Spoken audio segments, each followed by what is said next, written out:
Presiden Amerika Joe Biden di ujung masa jabatannya masih cawe-cawe dengan secara resmi mengizinkan Ukraina untuk menggunakan rudal jarak jauh dari Amerika untuk menargetkan Rusia tentunya. Keputusan Biden diambil 2 bulan sebelum posisinya diganti oleh Donald Trump yang menandai kebijakan Washington dalam perang Rusia-Ukraina itu, menurut pengamat intelijen, membuka peluang gerbang Perang Dunia Ketiga. Lalu mengapa langkah ini diambil Biden? Apa yang menjadi alasannya? Pada dasarnya kebijakan ini diambil untuk membuat kehidupan Presiden terpilih Donald Trump sesulit mungkin. Karena Trump selama kampanyenya membuat pernyataan yang sangat mencolok tentang bagaimana ia akan mengakhiri perang di Ukraina dalam waktu 1 hari atau dalam waktu seminggu dengan sangat cepat ketika mulai menjabat nanti. Di mana Trump berulang kali mengancam akan menghentikan bantuan ke Ukraina. Bahkan ia mengkritik Zelensky sebagai penjual terbesar sepanjang masa, menunjuk pada miliaran bantuan yang diberikan Washington kepada Kiev.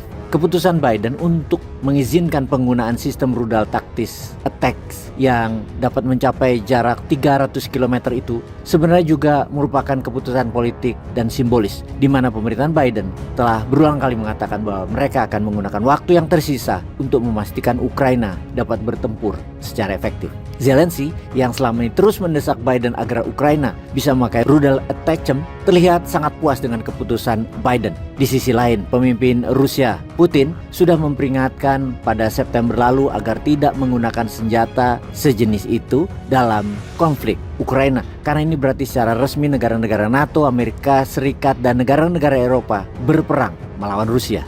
Tapi mengapa sekali rudal ATACMS digunakan sekarang? Amerika mengatakan bahwa persetujuan Biden soal penggunaan rudal ATACMS ini merupakan respon atas keputusan Rusia yang mengerahkan tentara Korea Utara sejumlah 10.000 orang di Ukraina. Kemudian Ukraina saat ini sedang mengatur strategi untuk melakukan serangan besar ke pasukan Rusia dan Korea Utara tersebut yang dirancang untuk mengusir pasukan mereka itu dari Ukraina, dari wilayah Kursk dengan serangan rudal jarak jauh pertamanya dalam beberapa hari mendatang.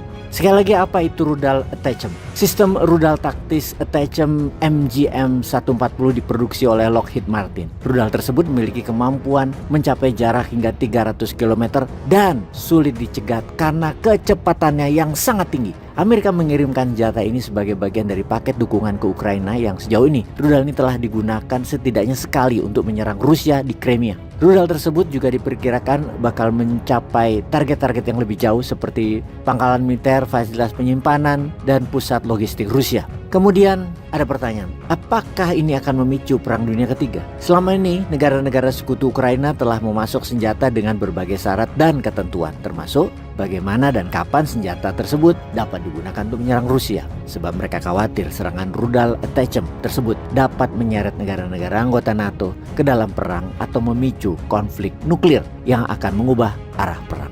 Hal yang dilakukan Biden sesungguhnya adalah memulai Perang Dunia Ketiga sebelum Trump sempat menciptakan perdamaian atau menyelamatkan nyawa. Sekali lagi pertanyaan berikutnya, kira-kira beranikah Zelensky mengenakan atau melontarkan rudal perusak tersebut? Dapat dipastikan Putin tidak tinggal diam karena daya rusak rudal itu agar jangan sampai masuk ke wilayah Rusia, yang artinya eskalasi perang di Ukraina pasti akan meningkat dengan serangan yang dilakukan terlebih dahulu oleh Rusia. Terakhir, apakah yang Indonesia harus lakukan? Indonesia itu wajib membangun industrial military kompleks yang memproduksi senjata dan alat perang 100% karya anak bangsa. Karena peningkatan perang di Ukraina dan ketegangan oleh Tiongkok di Selat Taiwan akan terus meningkat. Untuk itu, kita tidak bisa percaya dan bergantung 100% pada usaha Trump untuk mendamaikan Ukraina dan Palestina. Kita harus turun tangan, karena hal itu tidak simpel. Namun di sisi Indonesia, membangun keberdayaan alat perang dalam negeri Indonesia itu wajib. Peace.